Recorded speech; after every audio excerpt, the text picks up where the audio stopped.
Shalom, jemaat yang dikasihi oleh Tuhan, kita bisa bertemu dalam suasana video pada pagi hari ini. Hari ini semua orang menghadapi situasi yang sulit dan sukar.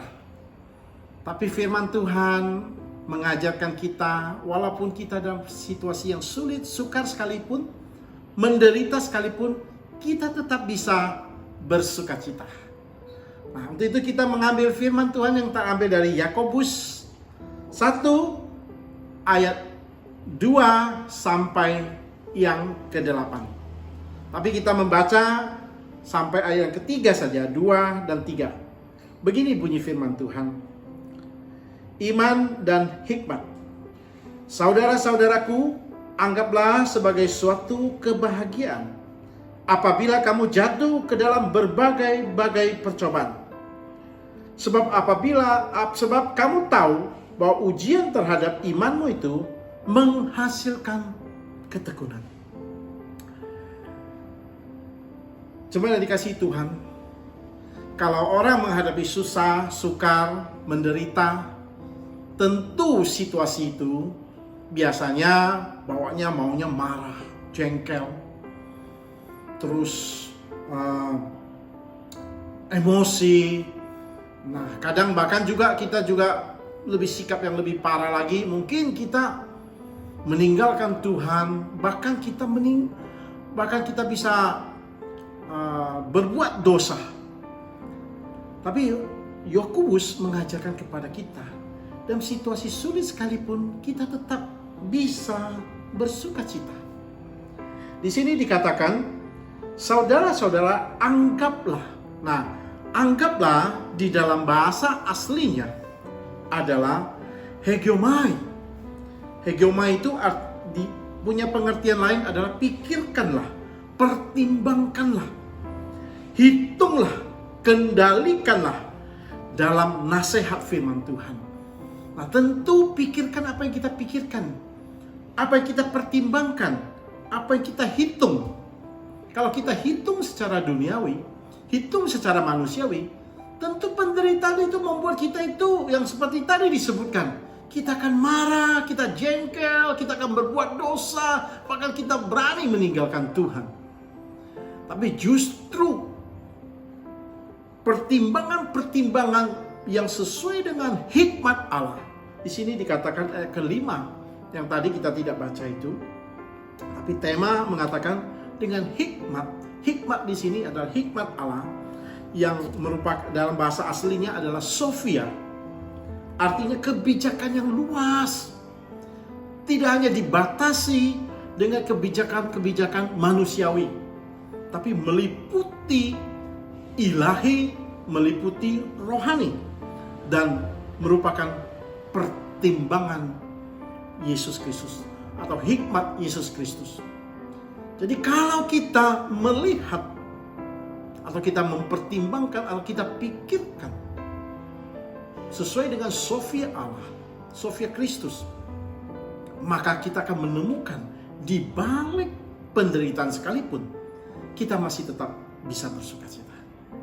Kenapa? Karena di sini dikatakan sebab kamu tahu bahwa ujian terhadap imanmu menghasilkan ketekunan. Nah, ketekunan di sini itu adalah dalam bahasa aslinya adalah hupomone, ya, artinya ketahanan, keteguhan iman. Iman yang tidak gampang dibelokkan. Jadi di dalam penderitaan justru membuat kita menjadi seorang pejuang-pejuang iman yang militan, yang tidak cengeng, yang tidak gampang diombang-ambing oleh duniawi, dan tidak gampang melepaskan iman kita di dalam Kristus, justru memperkokohkan kita. Nah, karena dasar itulah, maka di balik penderitaan itu membawa satu manfaat bagi kita orang percaya. Ini juga dialami oleh Paulus dan Silas ketika dia di dalam penjara. Harusnya orang di dalam penjara harusnya sedih, jengkel, marah, udah menjadi melayani Tuhan malah dimasuki ke penjara. Tapi justru Rasul Paulus dan Silas di dalam penjara, dia masih bisa memuliakan Tuhan. Dia melihat sukacita yang dari Tuhan.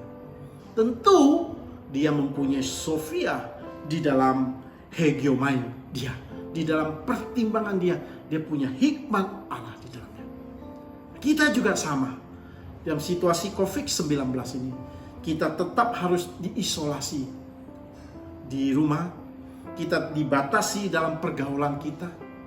Mungkin sebagian ekonominya susah, sebagian belajar studinya terganggu, dan banyak-banyak penderitaan, kesulitan-kesulitan yang kita alami. Tapi kalau kita mempunyai Sofia Allah, mempunyai pertimbangan hikmat Allah di dalamnya, maka kita melihat penderitaan-penderitaan ini bukan melemahkan kita, justru membuat kita kokoh, membuat kita semakin kuat iman kita di dalam Tuhan. Dengan demikian, ketika penderitaan ini datang, kesukaran dalam COVID ini, kita tetap bisa bersukacita di dalam hikmat Allah. Ada pepatah mengatakan, seorang nakoda atau pelaut ulung dilahirkan oleh gelombang, tidak dilahirkan oleh laut yang tenang. Tapi justru dia dilahirkan oleh dahsyatnya gelombang laut atau laut yang ganas. Maka kita juga akan menjadi pribadi-pribadi, anak-anak Tuhan yang imannya kokoh, kuat, karena mampu atau bisa menghadapi situasi-situasi seperti ini. Makanya kita tetap bisa bersukacita di balik kesulitan ini. Kiranya Tuhan Yesus memberkati kita.